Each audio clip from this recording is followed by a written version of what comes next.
Je m'appelle Alain Fournier, je suis réalisateur et je présente cette année un film à Fantasia, entre autres, qui s'appelle La Cité entre les murs, puis c'est un film d'animation avec marionnettes, un conte fantastique. J'avais tenté le coup avec un premier essai qui s'appelle Oko, qui était des marionnettes à fil à ce moment-là. Et ce film-là, il s'est ramassé au Jutra en nomination pour meilleur film d'animation. Là, ça a bien fonctionné, mais à la base, c'est vraiment une expérimentation. Parce que je viens pas du cinéma d'animation, je suis plus un gars de... je fais du documentaire aussi. Puis je fais de la fiction plus dans le fantastique. Et à un moment donné, j'ai comme eu la piqûre, l'envie d'essayer de faire du film d'animation. Mais comme je n'étais pas un gars d'animation, j'ai comme un peu développé mon approche ou ma technique, puis ça s'est fait beaucoup à travers la marionnette. Donc, ce que je fais à la base comme technique, c'est assez hybride, c'est que je vais tourner la manière film avec des marionnettes. Donc, les marionnettistes deviennent des comédiens. C'est tourné live, là, en temps réel, avec les mouvements de caméra et tout. C'est pas du stop motion, image par image. Okay. Puis ensuite, j'enrobe l'univers avec du 3D, 2D, soit les arrière-plans, là, les matte painting, les particules. Okay. Puis le dernier film que j'ai fait, j'avais des marionnettes, j'avais des pigeons, des vrais, puis des décors et tout un environnement virtuel qui était bâti autour, puis c'était de tout intégrer ça ensemble. C'est ça qui est un peu compliqué dans le film de marionnettes ou d'animation en général. Si tu fais du stop motion ou des marionnettes, c'est la partie de la fabrication des personnages, des marionnettes et des décors est quand même une étape assez longue parce que tout doit être fait à l'échelle, sur mesure. J'ai trouvé des gens en fait qui travaillaient dans le milieu des marionnettes. Okay. J'ai trouvé aussi Daniel Auclair qui fait mes décors. On a fait les deux projets ensemble, puis on développe une bonne collaboration. Mais lui, c'est un artiste multidisciplinaire, c'est un sculpteur, un gars touche à tout. Et lui, s'est occupé plus de la partie décor. Puis Mathieu René, c'est plus mon créaturiste là, qui fait beaucoup de marionnettes, soit pour des théâtres ou... mais au niveau film, c'était la première fois que pour lui, c'était la première fois pour moi. On s'est comme tout embarqué dans ce projet-là. Entre les murs, c'est un petit conte fantastique. L'histoire se déroule dans une espèce de cité imaginaire qui est perchée, coincée en deux interminables murs de briques infinis, où les habitants habitent tous loin les uns des autres. C'est comme, on dirait que c'est un monde sans communication et tout. Et j'ai un petit personnage tout mignon qui se prend d'amour pour sa lointaine voisine puis qui essaie d'attirer son attention par toutes sortes de moyens d'invention farfelus. Fait que c'est une petite histoire bien simple, sans dialogue. Et c'est ça. En fait, les pigeons, c'est les seuls compagnons, si tu veux, du petit bonhomme, parce que tout le monde, comme je te dis, est seul, perdu sur son île là, dans cet univers-là. Donc, il est seulement entouré de pigeons. Okay. Mais les pigeons ont quand même un lien dans l'histoire. Ils vont l'aider indirectement à rejoindre son amour. Okay. Mais comment qu'on a tourné ça?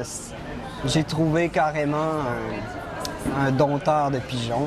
Okay. En fait, c'est Roger Cardinal qui travaille avec des animaux, beaucoup pour le cinéma, la télévision. Il y a une ménagerie incroyable chez lui. Là. Il y a un tigre, il y a des loups. Il vit sur une ferme là, dans les cantons de l'Est, puis c'est ça son métier. Il a développé ça comme métier en fait. Là. Il donne toutes sortes d'animaux pour l'écran.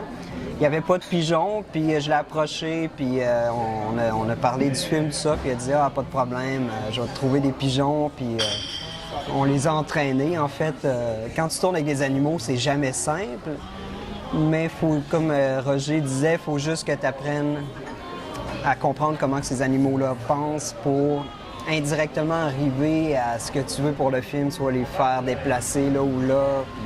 Les oiseaux, les pigeons, c'est assez simple, ça va toujours chercher à se poser le plus haut possible dans une pièce. Donc moi, dans mon histoire, il fallait qu'ils se posent sur le rebord de la fenêtre, par exemple. Donc là, tu t'arranges pour que ce rebord de fenêtre-là, qui est en green screen, là, évidemment, tout est green screen, et après, tout est habillé autour des pigeons.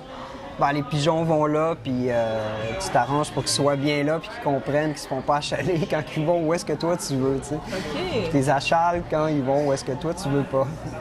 Puis ça finit par rentrer, là, mais c'était assez rigolo, ça s'est bien passé, là. Puis après, on les a relâchés dans la nature.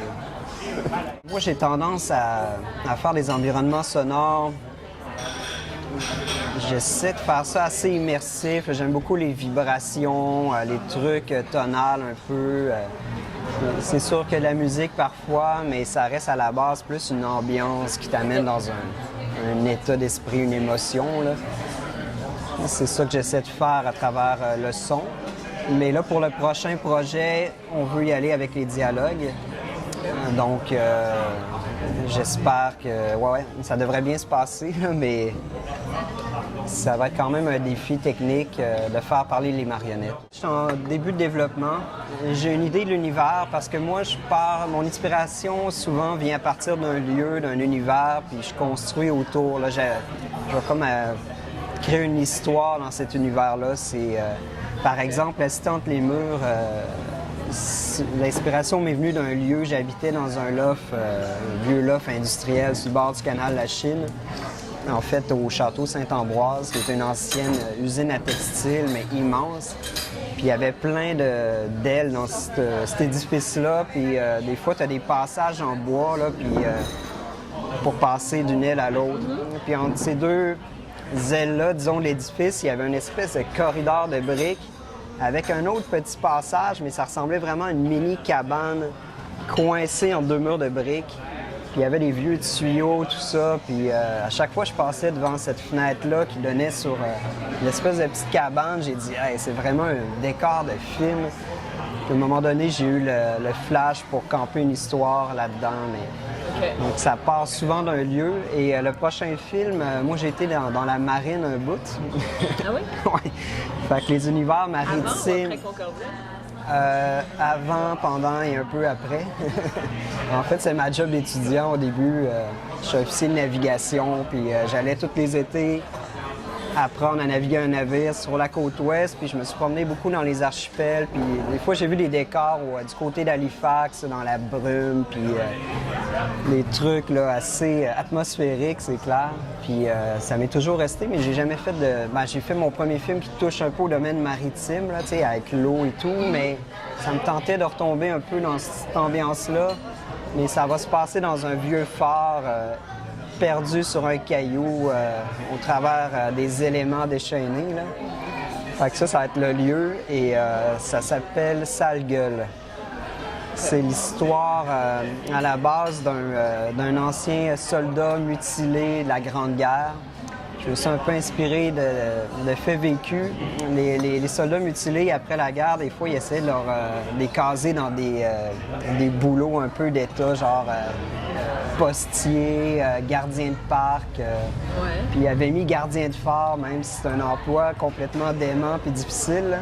Ils pensaient que c'est relax, t'as juste t'as rien à faire. Là, mais c'est pas ça la réalité. Mais bref, j'ai fait un peu de recherche comme ça, puis les éléments se sont mis ensemble, puis c'est la base de l'histoire qui reste quand même à développer, là, mais... Toujours avec des marionnettes. Toujours avec des marionnettes, mais cette fois avec des dialogues. Et on veut aussi pousser le niveau d'expression. On veut aller vraiment plus loin. Puis ce projet-là, honnêtement, ce que j'aimerais faire, c'est que ça devienne un peu la référence pour ensuite passer un long métrage avec marionnettes. Moi, ce que je fais sinon, c'est que je fais du documentaire télé. Okay. C'est vraiment, on dirait pour moi, c'est alimentaire, c'est sûr, mais j'adore le documentaire parce que tu es avec le vrai monde en vraie vie, puis tu peux voyager souvent, puis c'est des belles expériences, mais c'est totalement à l'opposé du fantastique. Mais les deux opposés, je trouve, pour moi, ça s'équilibre bien. Peut-être si je faisais pas du documentaire, j'ai l'impression que j'aurais plus tendance à aller dans le cinéma plus réaliste, que j'aime beaucoup d'ailleurs à regarder. Mais quand moi j'en fais du cinéma de fiction, je plonge beaucoup plus dans l'imaginaire, un peu l'inconscient. C'est pour ça que j'adore le fantastique, là. Ouais, j'ai un autre film aussi que je viens de terminer qui s'appelle Le poids du vide, mais là qui n'est pas avec des marionnettes, celui-là.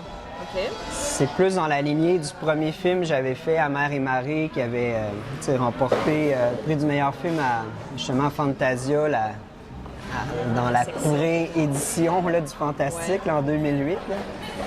C'est un drame fantastique, encore une fois. Là, c'est pas mal mon genre fétiche quand je suis dans la fiction réelle, réelle, avec des acteurs. Et ça raconte l'histoire d'un petit gars qui a des crises d'apesanteur. OK. Puis évidemment, sa mère, elle pète les plombs puis elle fait tout pour le garder au sol. Là. Et ça tourne autour de ça, mais en même temps, c'est un film qui est un peu une métaphore sur le deuil. OK. Je révèle un peu le punch, là, mais bon.